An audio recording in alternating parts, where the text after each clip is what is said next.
Blake Bilko Williams is, in many ways, your typical 25-year-old Aussie. But unlike most other 25-year-old Aussies, when Bilko straps on his helmet, the entire freestyle motocross world is watching, waiting to see what this crazy kid from down under is gonna pull next.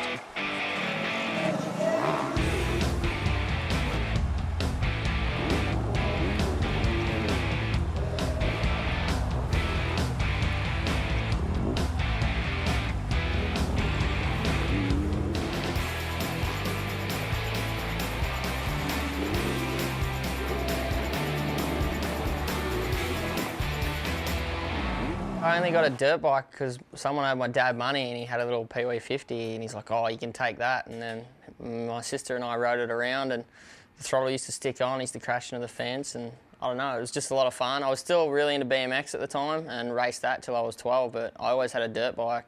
You know, over the years, my dad got me a couple more dirt bikes and I just cruised around on them, and by the time I was 18, I'm like, yeah, I want to hit a ramp, see what that's like. So you're always a natural thrill seeker? Yeah, I mean, when I was little, I used to climb trees or jump off balconies, jump off things into the pool, jump my BMX, just anything stupid that entertain all my mates. And now I do that for a living. I do stupid stuff to entertain people, so it's kind of pretty fitting. I was working a regular job and I got invited to do the Krusty Tour, and I was, you know, doing backflips and just riding on the weekend and then working, you know, 8 till 5 with my dad doing an apprenticeship, and I was really interested in my work. And then, you know, after like the second or third year of my apprenticeship, when I was, you know, getting paid to ride and learning new tricks and having so much fun with it, I would just be at work, just, you know, daydreaming, thinking, oh, I want to go ride, you know, when's work going to be over? Tell us about the nickname Bilko. Back in the day, we were hanging out when we were racing dirt bikes, and I was barking orders about what time we had to get up and get to the track so we can park the car and get a good spot, and they're like, listen to this guy, he's like Sergeant Bilko, just carrying on. Don't call me Blake Williams, I am Bilko, he says. Oh!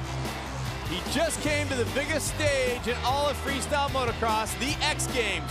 Best trick, and he does the cliff flip. First time ever in a competition.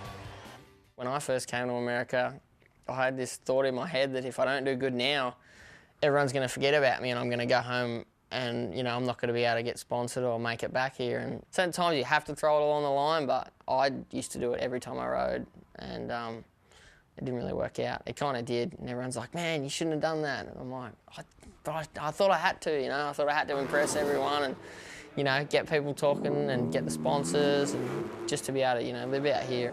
Oh, squirrel dogging it, man down. Bilko's high-risk, all-or-nothing strategy paid off, and his success allowed him to establish a US base in Marietta, 90 minutes south of Los Angeles, from where he trains, competes and services sponsors for around 6 months of the year. But that success came at a price. So far I've had 23 broken bones. I've had about 2 plates and 12 different screws put in me. I've had 4 knee reconstructions, 7 separate knee surgeries, 2 shoulder reconstructions, and just a hell of a lot of skin off and a lot of bruises and bumps and, yeah, torn ligaments, and just goes on. I go to the doctors over here and they bring out the X-ray folder and it's about, like, you know, that thick, just 2 packets.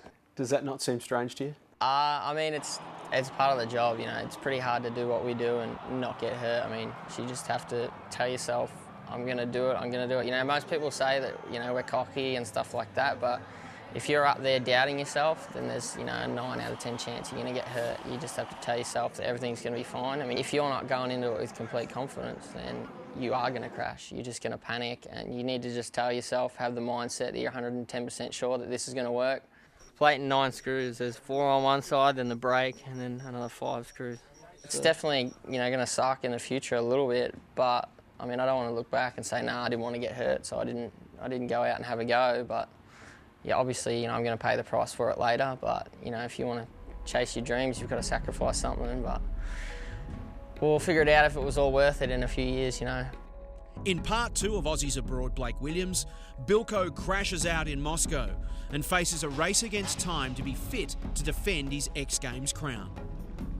I can barely, it gives way when I hit the ramp, and then, you know, that's without jumping off and hanging on to my seat, let alone pulling back for a flip. So